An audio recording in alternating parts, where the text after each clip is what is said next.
Hi, I'm Matt Shepard. And I'm Chad Shepard.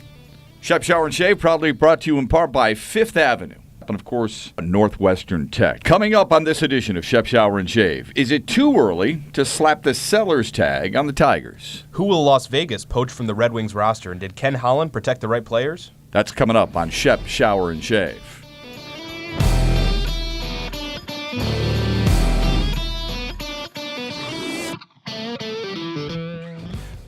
Fifth Avenue.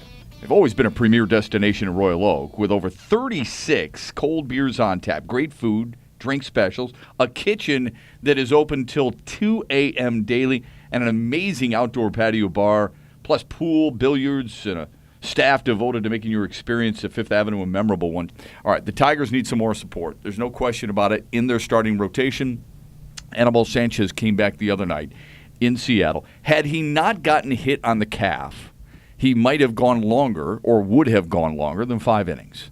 How encouraged were you with his outing? Because maybe I have a low bar, and that's possible with him. I have too high a bar for Justin Verlander and Michael Fulmer, and probably too low of a bar for Anibal Sanchez. I was actually encouraged with what he did the other day in Seattle. I thought he located the ball pretty well. He got up to about 93 with his fastball, which we'd seen hover closer to the low 90s in his previous Does that matter to you? Action. Yeah, it does. Because why? Well, first of all, this time of the year, everyone's arm is a little warmer, a little looser, and you can get to that spot earlier in games, I think. I mean, starting pitching in today's MLB is such an artwork, such an art form that a lot of these guys come out and they're already limber and stretch, and they can hit 96, 97 out of the gun. So to see Sanchez go in the early innings and touch 93 was good. It just means that his arm is feeling good. I don't think there's tightness or soreness there, nor should there be. Another encouraging thing to me was that his off-speed stuff he was able to locate it down in the zone. He was able to start it at your knees and finish it around your ankles, whereas before he was leaving a lot of stuff up by the letters that finished around the belt. He was getting off-speed pitches absolutely crushed, and he did give one up yesterday. But he was also able to escape out of a couple jams, and I think that's important to see him put a couple runners on, even though you'd rather not see the 2 walks and 1 hits batsman in the top of the second, but to see him get in that situation and then maneuver out of it without needing to be bailed out by his bullpen early in the game, I know, but I think it was an encouraging sign. I thought 5 strikeouts were big. I really do. Absolutely. I mean, this is a guy who has not necessarily been a strikeout pitcher. He's a guy who this season has had trouble putting guys away in a relief role more than anything else, but he seemed to have done that. The big concern, of course, is the home run. And he, and we'll get to Francisco Rodriguez coming up too, he's given up way too many. And we've talked about this before. Really, Detroit pitchers in general have given up way too many. And that should be a pressing concern, and I know it is, for Brad Ausmus. It's a serious problem that this team has. They can't seem to be able to get through without making that major faux pas. And look, there's more home runs hit these days than there ever has been collectively in baseball. But still, here's a guy who's appeared in 12 games. All right, he's thrown 26 innings, and he's given up 10 home runs. And that should be something that of a red flag and then some with this pitching staff. It's not just Anibal Sanchez, all right, but it's this pitching staff in general. And then Francisco Rodriguez comes in, and there's going to be a time where this team just says enough is enough, because I don't care what anybody says. I mean, he went 2/3 of an inning Monday night in Seattle, and he gave up 2 hits, and he gave up another home run. Alex Wilson gave up a home run. Alex Wilson, who I like a lot and I think could bring some trade value, drops to 1-4. His whip is over 2 right now in the month of June. He's made like 7 appearances, and he's given up 6 earned runs, or vice versa. It's a serious problem with what's going on with some of the arms in that bullpen right now. I know you almost want to not use Alex Wilson. I know. Please retain some of your trade value. Don't blow your ERA up in the next 4 weeks for some meaningless pursuit. Because I think, I don't know, Cleveland's caught fire a little bit. I think they're 7-3 of their last 10. You said they won 6 in a row. They're starting to look a little bit more like the team that made a deep run last year. And now could be the time, these next 2 or 3 weeks could be the time where we see Detroit, that gap begins to widen a little bit in the division. Well, I think it will, and I think this road trip is of the most importance, because going into the road trip, Detroit was 5 games under 500. all right, or 4 games under 500, excuse me, going into the road trip. 4 games under 500, and they were 4.5 back of Cleveland. And as you mentioned, Cleveland was on a roll. They won their 6th in a row Monday night by blowing out Baltimore. So Detroit was 4 games under 500. Then they lose, and Cleveland wins. Now that suddenly they're 5 games under 500 and 5.5 back in the division. And I don't know how many games back in each division a fan base feels like a team can be before they decide to pull the trigger on any type of moves. And to your point, it's not just how many games back are you, it's how many teams you have to pass to get to that spot. Right. Well, you're not getting a wild card spot. Everybody knows that, right? I mean, because the wild card spots are coming from the East. They really are. I mean, the Angels aren't good enough to win a wild card. I don't think the Twins can hold on. I think the Royals are going to become sellers. I don't think the Tigers can do it. It's going to be New York, Boston, Tampa, those teams primarily is my guess. All right? And Tampa, we just saw them leave town. They can absolutely rake. So that's my guess. I don't think you're going wild card. I think you got to win the division. Here's another troubling statistic. Detroit is still in the red in run differential. There's only 2 teams, believe it or not, in run differential in the Central. It's the team at the top, Cleveland, and the team at the bottom, Chicago. You look at all the other teams. I mean, look at what Houston's done. They're 109. The Yankees are 108. And the Yankees, as of after Monday night, had lost 6 in a row, and yet they're still 108 plus in the run scoring differential. So I don't know what it looks like for each individual fan to say, I've given up, I want this team to sell. But I can tell you this, you come back from Seattle, and where is it? San Diego, right? It's a 4-gamer in Seattle. It's a 3-gamer in San Diego. You come back and you're 6, 7 games out. I think this team is making the call pretty easily for not just fans, but for Al Avila, David Chad, and the rest of the front office. You got to sell. And the reason I think you got to sell is because you're not good enough to get that second wild card. You're not good enough or deep enough to beat Cleveland for the division. And you're not going to have a better opportunity to take advantage of the assets that you have. J.D. Martinez is not coming back to this team next year. I don't know about Justin Upton if he's opting out. Justin Wilson could bring you a lot in value. Alex Wilson can bring you a lot in value. I think Alex Avila would be a welcomed left-handed stick off somebody's bench for a postseason push. And I still believe this. I don't know how many teams would be doing it, but Ian Kinsler would provide some major protection as well. And we haven't even touched on the starting staff. If somebody wants to come and poach a Verlander, a Zimmerman, because he may be somebody of that ilk, other than Michael Fulmer or Daniel Norris, I would say let's hear what you have to say. Yeah, I think it's interesting to us because we can easily picture J.D. Martinez fitting into a team with playoff aspirations. We can easily picture Justin Wilson being a nice piece for them out of the bullpen. It's hard for us to picture, okay, what kind of team needs maybe a second catcher or a DH first baseman with a left-handed power bat? Right. That's a little more specific of a niche, but Alex Avila does fit that. And if somebody does want to take the Verlander contract or something like that, I mean, and that's what I mean about tough for us to imagine. It's almost inconceivable for Tigers fans to construct in their mind some sort of trade scenario where that could actually be feasible. Mm-hmm. I don't know the particulars of enough teams in the MLB to tell you, yeah, here's the team with the assets that is actually interested in contending quickly or bringing in a big name to sell some tickets.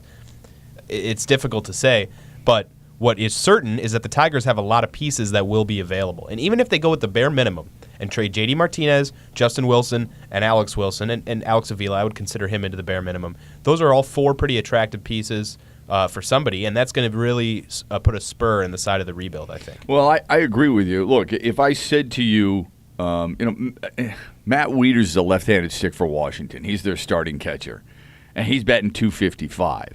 So he's not necessarily somebody that Washington would covet, but I don't think it would take a lot to get a guy like Alex Avila. I mean, I think Detroit would be able to get some type of minor league, a nice minor league prospect, but I do believe that certain teams are probably already set in that regard. I mean, you look at what some of these teams, it depends on how they feel about themselves, right? How do people in let's take Milwaukee, for example. How do people in Milwaukee feel about the Brewers' chances? Do they go for broke, or what do they do about their situation at the catching position, okay? Because right now they've got, what's that kid, Bandy, Jet Bandy? He's batting .213. You don't think Milwaukee could use a guy like Alex Avila right now? I think they could. I think that would be a really good pickup for them. But how do people feel in Milwaukee about their chances of winning that Central Division? The Cubs are only $1.50 back. Milwaukee's about 4 games under 500. Do they truly feel like they can make a push? We get so wrapped up in the American League and watching the Yankees and the Red Sox and the Rays and the Tribe and the Astros to a certain extent. We don't even pay attention enough to the National League and their needs and who might want somebody from our team and what they could do. And I think part of that is because the Tigers are built, obviously it's an AL team, they're built like an AL roster, they have slow plodding base runners, we've complained about this before, they make full use of the DH. Yeah. And that's why I think Alex Avila might be a better fit in the American League. But you're right, we do underserve the National League and their needs in general, I think just because of awareness. I think Boston might not be a terrible fit for Alex Avila. Christian Vasquez has done a good job behind the plate for them, but he's hitting .295, but he's a right-handed stick. Mm-hmm. He's only 26 years old. Avila, they've missed a little bit of the pop in their lineup without Ortiz, without Napoli, who's underperforming in Texas. Avila might not be a bad fit in Boston. Let me ask you this, and I know he came from this team, but J.D. Martinez to Houston would give them an outfield of Springer, Reddick, and Martinez. I guess Marisnik is in there too. Carlos Beltran is more of a DH, right? Aoki is about a 250, 260 hitter. What would J.D. Martinez look like going back to the team that let him go to Detroit in the first place, the Houston Astros?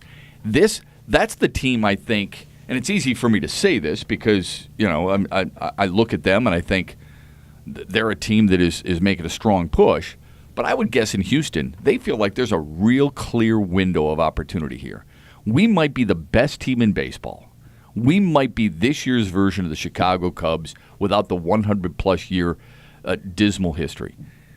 The Houston Astros, if they wanted to throw all their chips in, go for it, they could do that. Now, personally, I think they could use another starter, more so than a guy like J.D. Martinez. But Houston has the minor league prospects, and they have the window of we can win it all now philosophy, where it's all right. We're young enough. Correa's young enough. Bregman's young enough. Right. Altuve's young enough. That's the question. Who are the guys that make that window open right now for Houston? Right. Because if it's Correa, Altuve, Alex Bregman, who's the rookie third baseman, who's done well for them, awesome. Lance McCullers, right? Maybe Mike Fiers, and I guess you could throw one more starter in there with Colin McHugh. Dallas Keuchel's been really good, but he was good last year too. Yeah. So say you got 4 or 5 guys. If those guys are all going to be there next year, don't mortgage your future. Don't shorten your window to go get it now, is my point. And this is an interesting comparison because it came out the other day that Paul George is going to opt out of his contract and go to the Lakers, or he prefers the Lakers in free agency in 2018. Wants to go back home, right? In the NBA. So teams want the Lakers to go out and trade for him right now. That's the silliest thing you could do. You've already sucked for a couple of years. Enjoy the misery a couple of years longer and hang on to your assets who are going to be of benefit to Paul George once he gets here. Well, I think so for Houston, that's all I'm saying is don't shorten your window. If you think you can win between now and 2019, don't cut that window down by a year or two, more, getting rid of a couple of important prospects who may be part of that winning team in the future in order to secure what you think is needed to do now. Well, there's first of all, there's a couple of thoughts. Look, Paul George, your example of Paul George is a good one, but Paul George could easily, there's a belief that Cleveland and the Clippers want to go after him. So if the Cleveland for this year, for this year, what if he happens to like what he gets in Cleveland? What if you're right. What if he gets with LeBron James and Kyrie Irving and says, you know what, we just won a championship. I want to stay here. What if he goes out to the Clippers and instead of playing for the Lakers, he's still back home? What if he plays for the Clippers and Chris Paul and Blake Griffin and DeAndre Jordan convince him, you know what, we got a chance for another run? They did just hire Jerry West. Okay, yeah. So that's number one. Number two, the Houston Astros. It's great that you think, oh, this could be the building block of our future, but sometimes that window closes abruptly. You're only an injury from Dallas Keuchel away from being a team that is but that's my point. Borderline, right now, right? Or the Angels of a healthy Mike Trout from being back into this. No, but that's my point. I don't know that that's the case. I think Anaheim's a lot further back than a healthy Mike Trout from Yeah, Houston. yeah, you're probably But I get right. what you're saying. But I'm saying the combination of a Dallas Keuchel being lost or a Jose Altuve being lost or a Carlos Correa being lost, suddenly your window isn't as open as you thought. Then your starters become another year older. I don't know what their free agency situation is in the future. That's my point, is that Lance McCullers is on the 10-day DL right now. Dallas Keuchel's on the short-term DL, and Colin McHugh's on the 60-day DL. Those are their 3 top starters. They're still doing what they're doing. I know they're not as hot as they've been, but they're still doing what they're doing. So who on that roster won't be able to contribute at the same level maybe in like 2 years? Carlos Beltran? If you think that's the difference between you and a World Series, then maybe you need to push for it right now. But my point is, and I'm not saying that Houston shouldn't add at the deadline. They should, absolutely. I'm saying don't get rid of guys. I'm not talking about the Major League roster. If I'm Houston, I'm looking at this opportunity and saying, you know what, we are clearly the best team in the American League. Sure. We might be clearly the best team in baseball. If we could add a guy like J.D. Martinez for 2 prospects who aren't playing with us right now, and they've got a very deep farm system that aren't playing with us right now, they're not the reason we're close to 50 wins right now, then why not make that move, go for it this year, satisfy our fan base, and take advantage of what we have to offer? That's all I'm saying. No, I agree. It's a fine line between what you're mortgaging and the future. And like I said, I think Houston should go for it. They should add. I agree. Mm-hmm. It just depends on how much of your future you're willing to mortgage in order to go get that guy. And is that guy that much of a difference for you? Who do you think are the guys that are most appealing for the Tigers? Because let's remind everybody this. J.D. Martinez is the first name that comes to everybody's mind and the first name that is always mentioned. I did it too. I also have to remind people that other general managers recognize this too. GMs are looking at the Tigers and going, he is not going to re-sign there. So they're not going to give up a boatload knowing Detroit will not be re-signing him.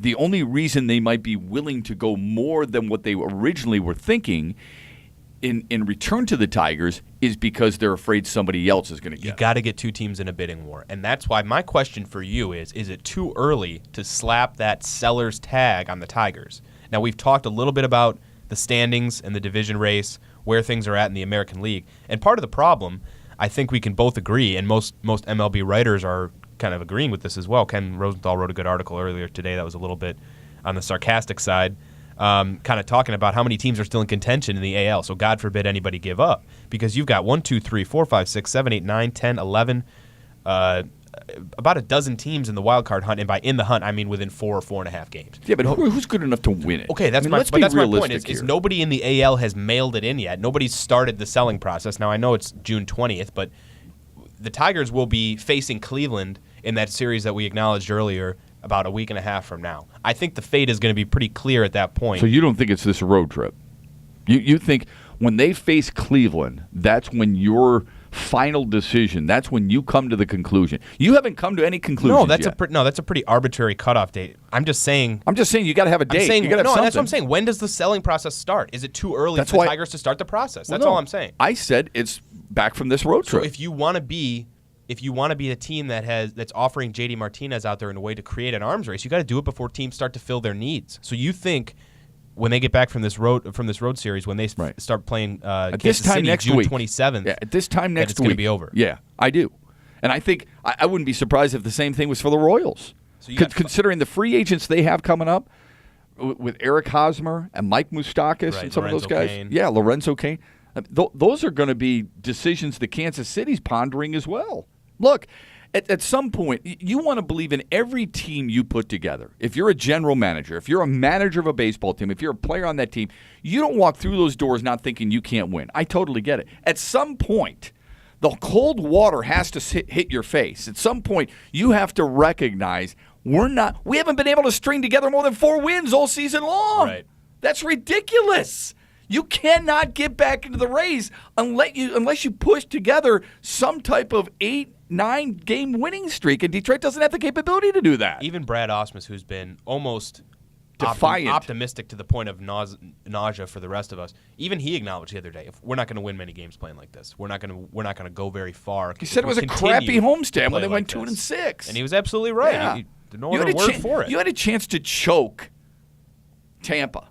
You won the first 2 games. You lose a real tough one with Michael Fulmer on the mound on national TV on Saturday, and then you get your ass kicked on Sunday. That was completely uninspired. Uninspired, no energy whatsoever. The beauty of the first 2 games against the Rays was their energy, was the fact that you were going first to third and things like that. And then in Seattle, you get Jose Iglesias doing the same thing. It was great, you know. They played perhaps their best defensive game of the entire season, I think in the season opener, in the series opener against Tampa. After that, it was one massive letdown. It's almost as if it's too hard. I can't sustain this. And I don't want to label them, that type of team, but that's how it feels. Ken Rosenthal, you mentioned, he wrote a really good article where Detroit is first in blown saves with 13. They're ranked 23rd in the majors in ERA at 4.76. Here's what you have to ask yourself if you're Al Avila. Who do I have who's going to fix those numbers? There's nobody who can fix the numbers. They don't have anybody. It's not like Joe Jimenez is getting healthy again and this phenom, and he's destined to be the next Aroldis Chapman, okay? Right. Those numbers aren't getting turned around. They're not getting turned around by any one individual. You have to create a cutoff point and say, since X, since June 20th, the Tigers have done whatever. Because they are too deep into the season to right that ship at any point. So give me the guys people truly believe can help turn this thing around. Is it Miguel Cabrera, who's been on a recent tear and it hasn't worked? Is it going to be Justin Upton, who has helped really carry this team until Cabrera got healthy? Has it been J.D. Martinez, who when he came back was one of the hottest hitters? He got the second best OPS of anybody in baseball since he's been back. Where is it? Jose Iglesias has been their best hitter in the month of June, for crying out loud. 8 defensive runs saved so far this season for Jose Iglesias, third among all shortstops. That's been fantastic. I just don't see it. And then when you look at the pitching, we've complained about the bullpen all we want, and that's fine. But guess what? People need to look at the starting rotation, too. They've been unacceptably dreadful. Jordan Zimmerman's been good. His last 3 outings, prior to the game in which he started against Seattle, Game 2 of the 4-game series, he's been really, really good. But guess what? Where's that been all season long? Can you trust that moving forward? And most of last year. Yeah, and there's a lot of guys you just don't believe in. So you look at what Detroit has to offer. They might have as much to offer as any team in the American League. I think they could be the best in the best shape to sell of any team in baseball at the deadline. Baltimore? If Baltimore sells. Kansas City? Well, yeah, why wouldn't Baltimore sell?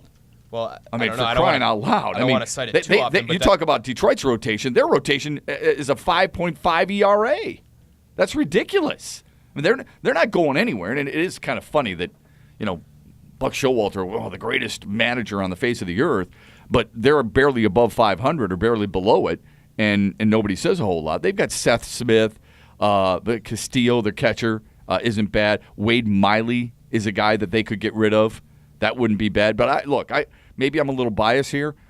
J.D. Martinez, Alex Avila, Justin Wilson. If I said those 3 guys, those 3 guys are as appealing as anybody else outside of maybe Sonny Gray, Ryan Madsen, Jed Lowry. Madsen would be a real A's, right? Yeah, those are all A's. Madsen would be a really, really good bullpen pickup. I've always liked Jed Lowry. I think he's really good. And I think that's probably about it. But I would take Detroit's. I mean, if you threw Alex Wilson in there, I think those 4 players for Detroit, to your point, might be as appealing as anybody who could be available out there on the market. Right. So when you say that, you're not saying that those are the 3 most attractive players. You're saying Oakland has the best supply in contention with the Tigers in terms of being a full team in sell mode. Because there are other individual guys. Maybe Johnny Cueto is going to be available. Maybe Addison Reed. The Giants could be selling. We'll see. There are other individuals who will be intriguing. But in terms of getting a franchise, getting an organizational haul, and being in a sell mode, the Tigers are in as good a shape as anybody. All right, before we shift gears into the Red Wings, I want to remind you about Northwestern Tech. Heating and cooling employers are desperate for trained technicians right now. They're having to turn down work because they can't meet the growing demand. So the individuals that are entering the HVAC field are seeing their pay potential go skyrocketing. And they're able to choose the company that's going to help them grow their career. But to get into the field, you have to be trained, but you want to be trained right.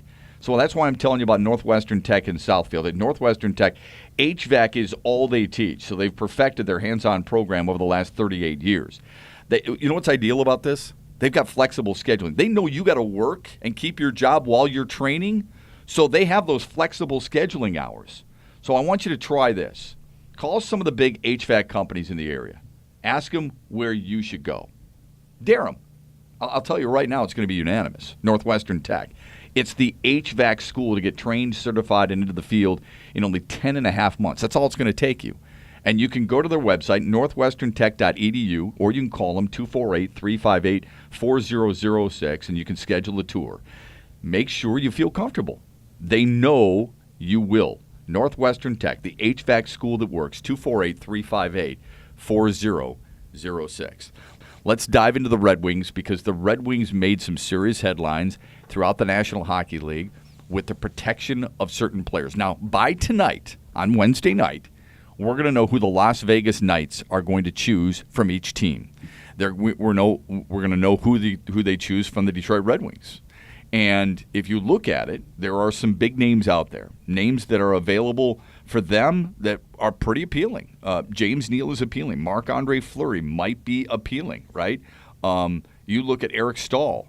Eric Stahl's a 9-time 20-goal scorer. He's appealing. Dustin Brown's an attractive player. Some young players, two players you can build on. Right. Jonathan Marchessault in Florida is somebody that I like a lot. Matthew Dumba coming over from Minnesota is somebody they initially had high hopes for. There are building blocks there, not just old veterans. No question. And I brought up a lot of veterans. Peter Mrazek, many people feel, is one of those young building blocks. He's only 24, 25 years old. This is a guy that is appealing to a lot of people, especially people here in Detroit. So the Red Wings, you and I talked about this last week, and we said who we would protect and who we would leave exposed. The Red Wings chose to protect Jimmy Howard over Peter Mrazek.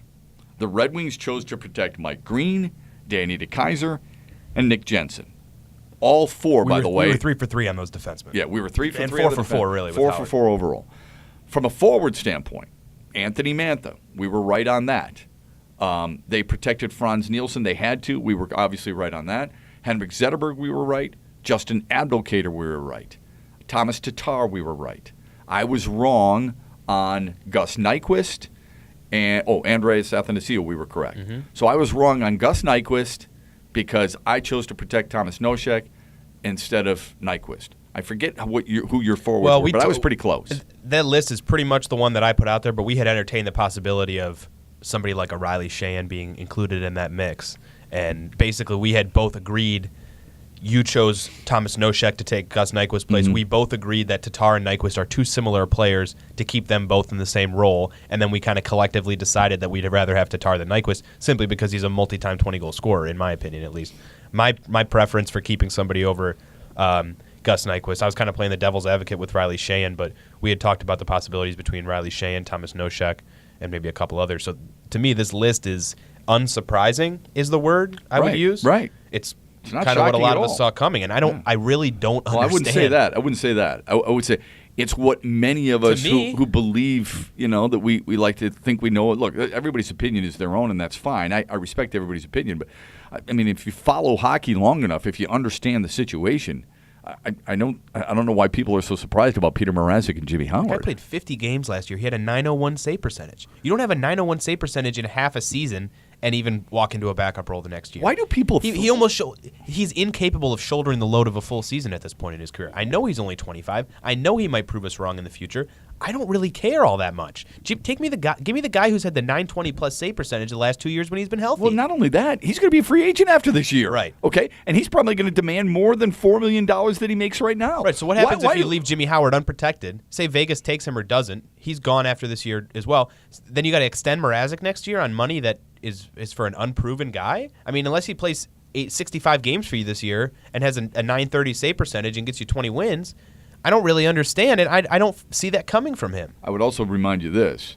He's not a good teammate, all right? I mean, he's done some things that went noticed in that locker room and were not appreciated. And he's done some things. Like one time he found out that he wasn't going to start a game, and he skated off the ice during the morning skate because Jared Coro was going to start that night. And that's a problem. He has not been very professional. Let's put it that way.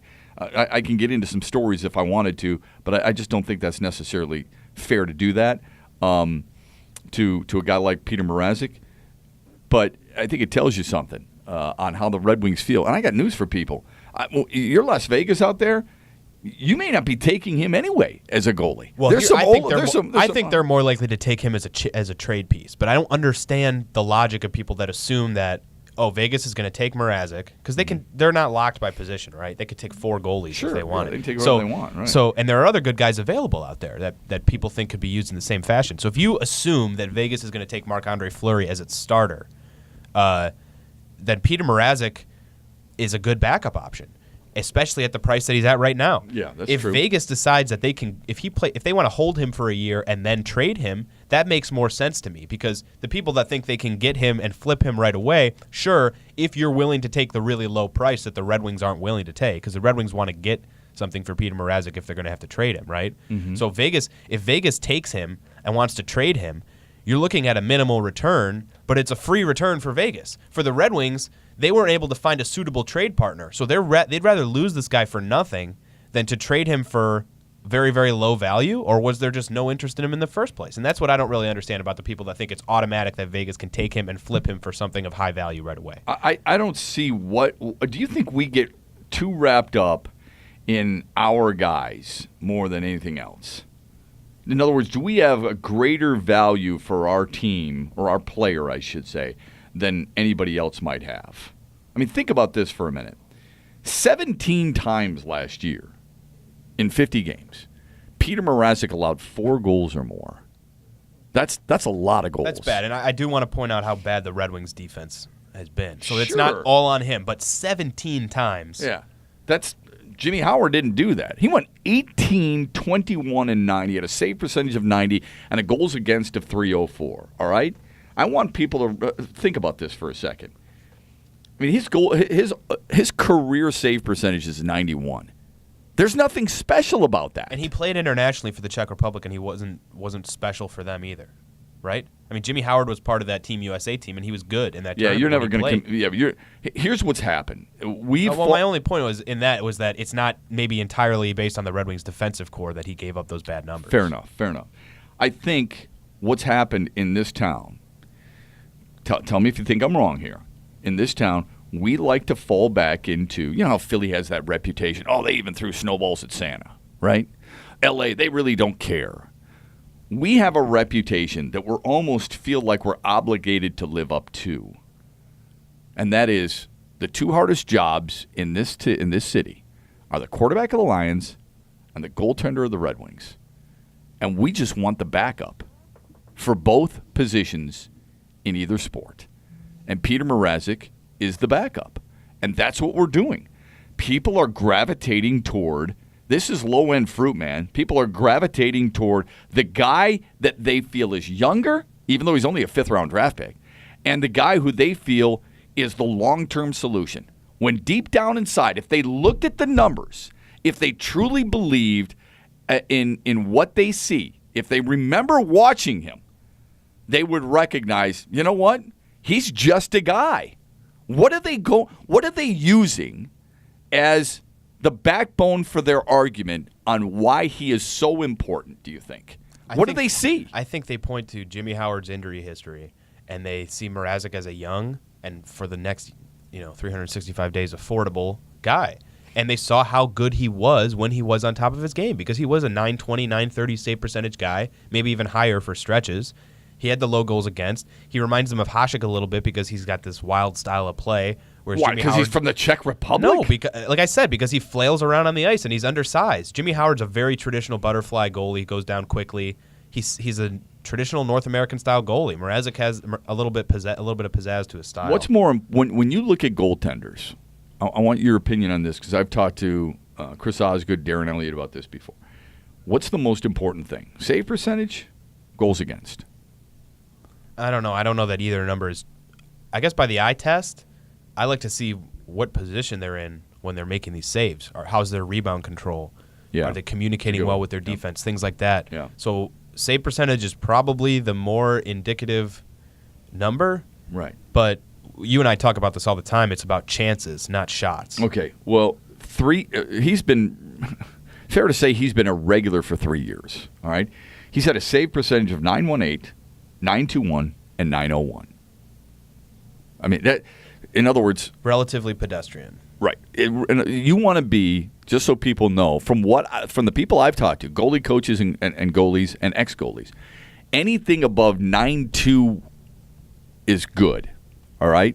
That's what you, in a perfect world, as a goaltender, not in a perfect world, but as a goaltender, what you would like is you would like to be somewhere in the neighborhood of a save percentage of 92.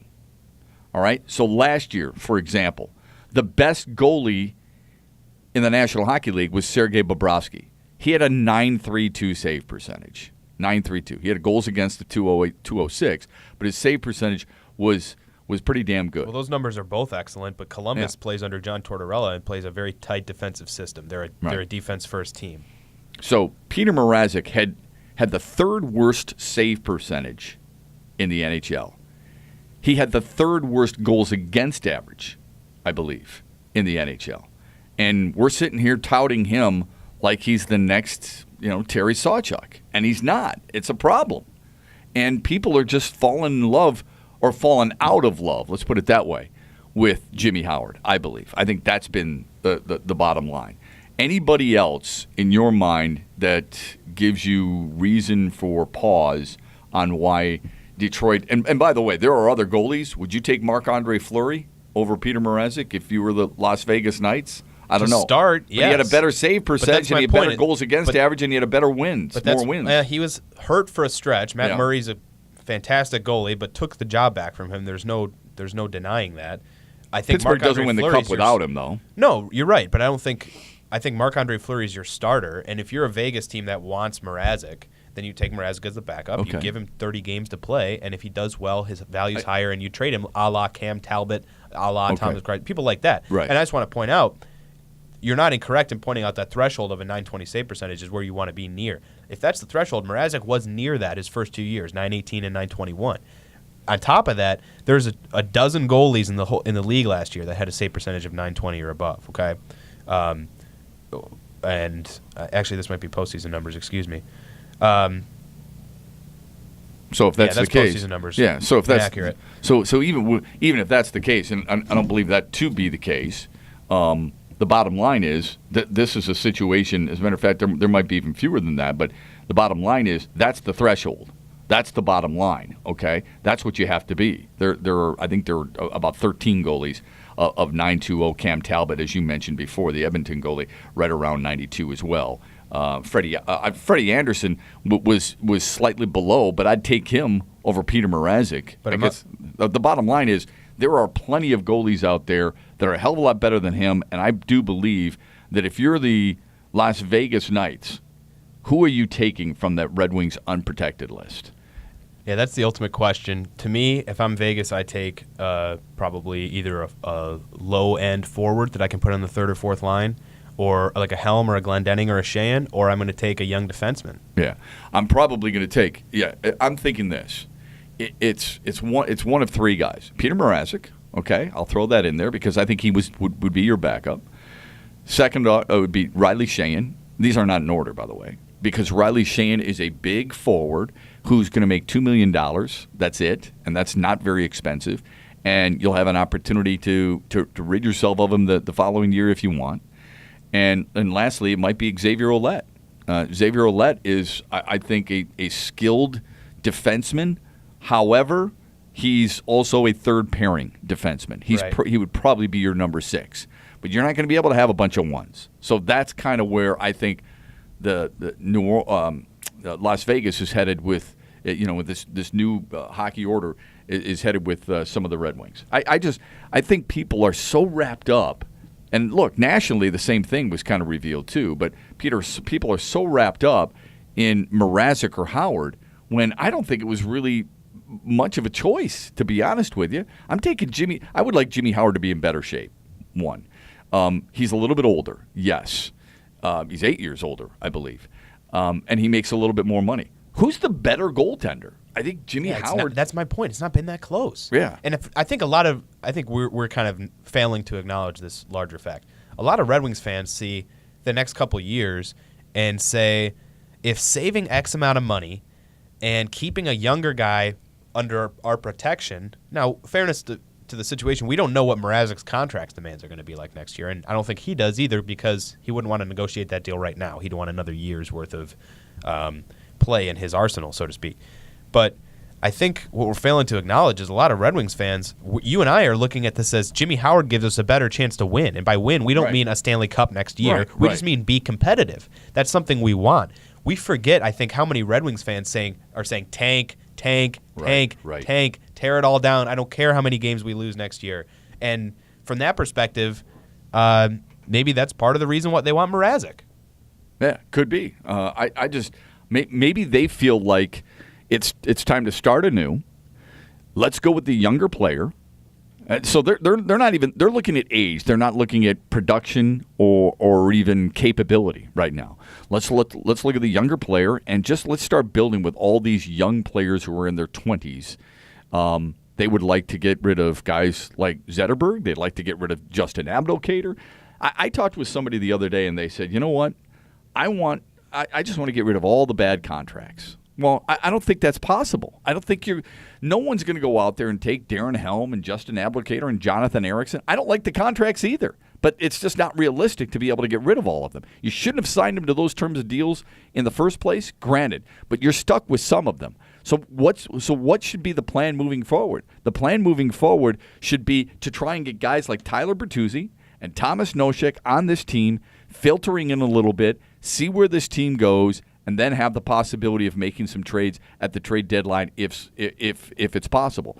Those two guys are going to be on this team next year. They're going to be Bertuzzi's going to be a third-line guy. Nosek's going to be a fourth-line guy if he's not taken, and you're going to have some different looks. But for the most part, I mean, it's going to be really difficult to get rid of as many of the players fans want to see gone as possible. It's just I just don't see how they can do it. Right, and let's not be silly enough to assume that all those opinions of fans are rational or that all those opinions should be pursued. And I know that's not what you're saying, but you do have to appease the fan base to a certain extent.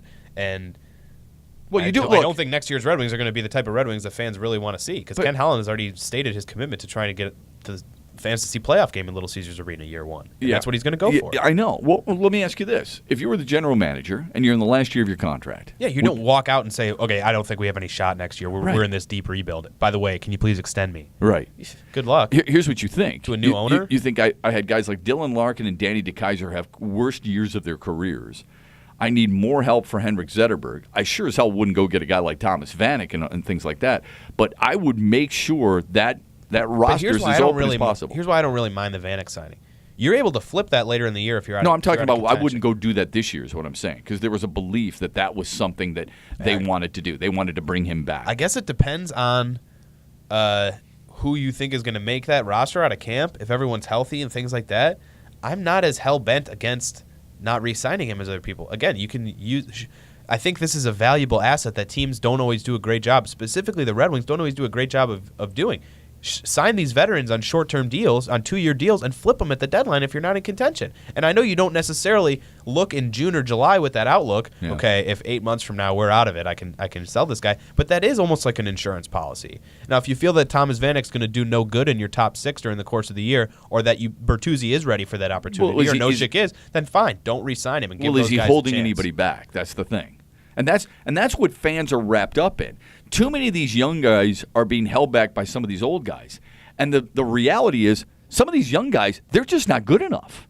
I hate to put it that way, but it's true. They're not top 6 forwards. I never said Bertuzzi was going to be a top 6 guy. I said he was going to be a third-line guy. So there's a difference there.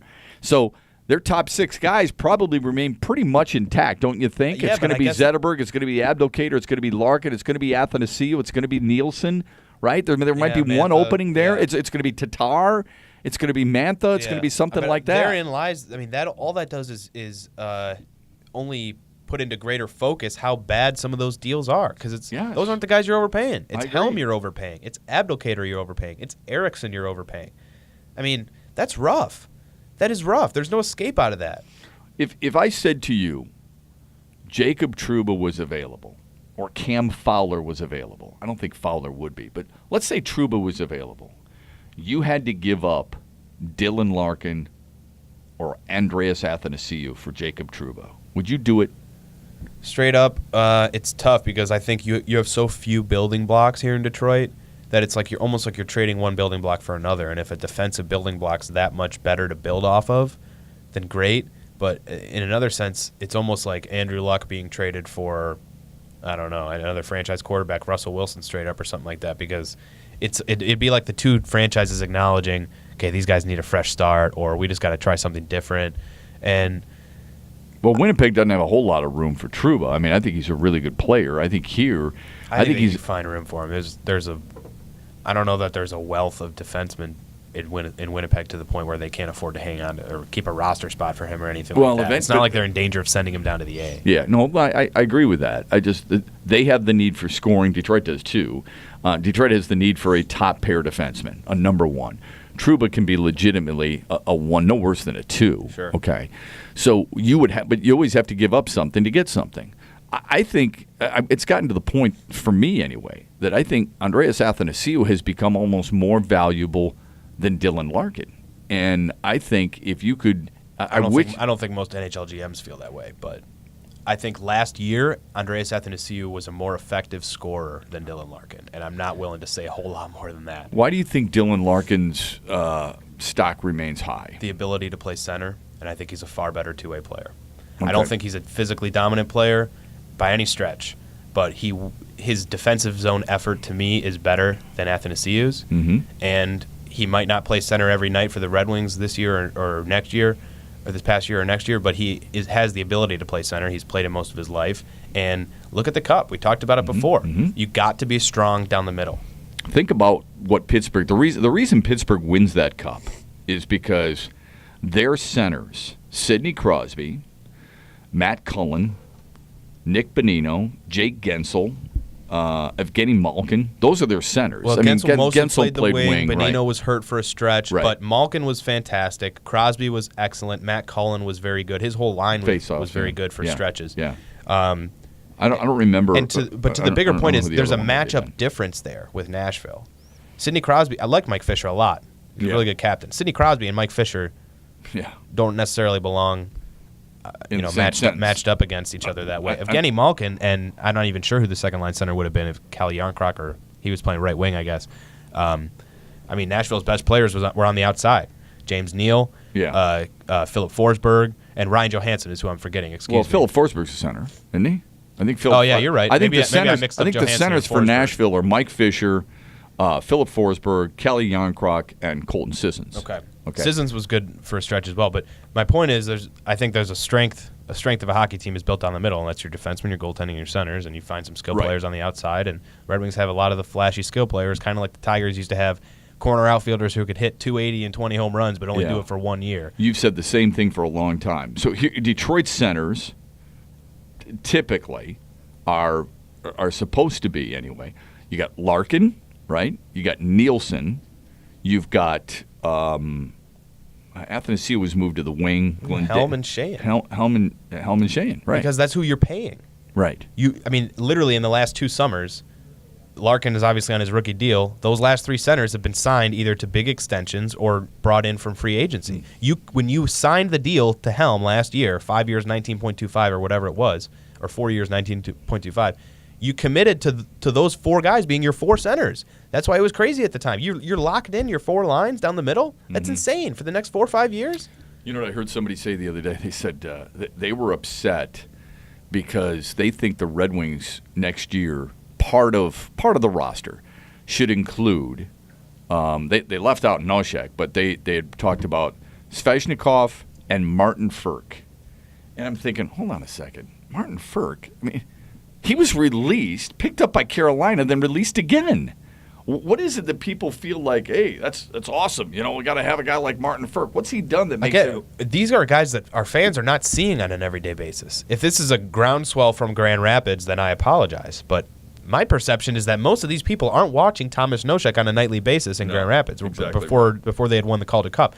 Most of these people hadn't seen him play outside of maybe a couple of YouTube clips when the Red Wings drafted him. Right. So to be frank, they're the same idiots that I'm not going to listen to when they talk about not wanting to extend Stafford, or that are upset that Peter Mrazek was exposed, or any of these other things. Get a clue.